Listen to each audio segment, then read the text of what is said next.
ಆತ್ಮೀಯ H 16 news ಅರ್ಥಾತ್ ಹೇ ಸೀತಾರಾಮ್ಗೆ ಸ್ವಾಗತ. ನಾನು ನಿಮ್ಮವ MI ಅಥವಾ ಮಲ್ಲಪ್ಪ ಜೋತಾವರ್. ಆತ್ಮೀಯರೇ, BDCC ಬ್ಯಾಂಕ್ ಚುನಾವಣೆ ಮುಗಿದೋಯ್ತು. ಜಾರಕಿಹೊಳಿ ಅವರಿಗೆ ಬೇಕಾದಂತಹ ಜೊಲ್ಲೆ ಅವರು ಅಧ್ಯಕ್ಷರು ಆಗಿ ಹೋಗಿಬಿಟ್ರು. ಸೌದಿಯವ್ರಿಗೆ ಬೇಕಾದಂತಹ ನಮ್ಮ ರಾಜು ಕಾಗಿ ಅವರು ಉಪಾಧ್ಯಕ್ಷರಾದರು. ಅದರಿಂದ ಸಮಗುಸ್ತಾಗಿ ಬಿಡುಗಡೆ ಆಯಿತು. ಆದರೆ ತಾವು ಪ್ರಬಲರು ಜಿಲ್ಲೆಯಲ್ಲಿ ಅನ್ನೋದನ್ನು ಸಾಬೀತು ಮಾಡುವಲ್ಲಿ ಭಾಳಷ್ಟರ ಮಟ್ಟಿಗೆ ಯಶಸ್ವಿ ಆದರು ನಮ್ಮ ಜಾರಕಿಹೊಳಿ ಸಹೋದರರು, ಅದರಲ್ಲೂ ಸತೀಶ್ ಅವರು. ಈಗ ಜಿಲ್ಲಾ ಉಸ್ತುವಾರಿ ಸಚಿವರು, ಕಾಂಗ್ರೆಸ್ನಲ್ಲಿ ಪ್ರಬಲವಾದ ವ್ಯಕ್ತಿತ್ವವನ್ನು ಬೆಳೆಸ್ಕೊಂಡಂಥವರು, DKC ಅವರಿಗೆ ಪ್ರಬಲ ಸ್ಪರ್ಧೆ ನೀಡುತ್ತಿರುವಂಥವರು, ನಾನು ಮುಂದಿನ CM 2028ರಲ್ಲಿ ಹೇಳುವಂಥವರು.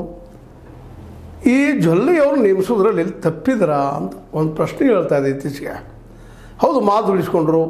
ನಮ್ಮ ಬಾಲಚಂದ್ರ ಜಾರಕಿಹೊಳಿ ಮಾತು ಕೊಟ್ಟಿದ್ದರು, ಅಂತಂಬರಿಲ್ಲ ಎಲ್ಲ ಕುಡ್ಕೊಂಡು ಮಾಡಿದ್ರು. ಇದನ್ನು ಇದು ಸಹಕಾರ ಸಂಘ, ಇಲ್ಲಿ ಪಾರ್ಟಿ ಬರೋದಿಲ್ಲ ಅಂಥೇಳಿ ಏನೋ ತಮ್ಮದೇ ಆದಂಥ ಒಂದು ವ್ಯಾಖ್ಯಾನಗಳು ಮಾಡ್ತಾ ಹೋದರು. ಕೊನೆಗೆ ಅನಿವಾರ್ಯವಾಗಿ ಪಾರ್ಟಿ ಎಂಟರ್ ಆಗಿಬಿಟ್ಟಿದ್ದಲ್ಲ ಕಾಂಗ್ರೆಸ್. ಸಹಜದ, ಯಾಕಂತಂದರೆ ಈ ಉಸ್ತುವಾರಿ ಸಚಿವರು ಸಹಜವಾಗಿ ಕಾಂಗ್ರೆಸ್ನ ಅಧ್ಯಕ್ಷತೆಗೆ ಇರಬೇಕು ಅನ್ನೋದು. ಯಾಕಂದ್ರೆ ಮುಂದೀಗ ಜಿಲ್ಲಾ ಪಂಚಾಯತಿ ಅಥವಾ ತಾಲೂಕು ಪಂಚಾಯತಿ, ಗ್ರಾಮ ಪಂಚಾಯತಿ ಇಲೆಕ್ಷನ್ ಬರ್ತಾ ಇದ್ದಾವೆ. ಇಂಥ ಸಂದರ್ಭದಲ್ಲೇ ಅಧ್ಯಕ್ಷರು ಭಾಳ ಮಹತ್ವದ ಕೆಲಸವನ್ನು ಮಾಡ್ತಾರೆ ಮತ್ತು BJPಗೆ ಬೆನಿಫಿಟ್ ಆಗ್ತದೆ ಅನ್ನೋದು ಕಾಂಗ್ರೆಸ್ನ ಹೈಕಮಾಂಡ್ನ ವಿಚಾರ. ಸಹಜ ಮಾತದು.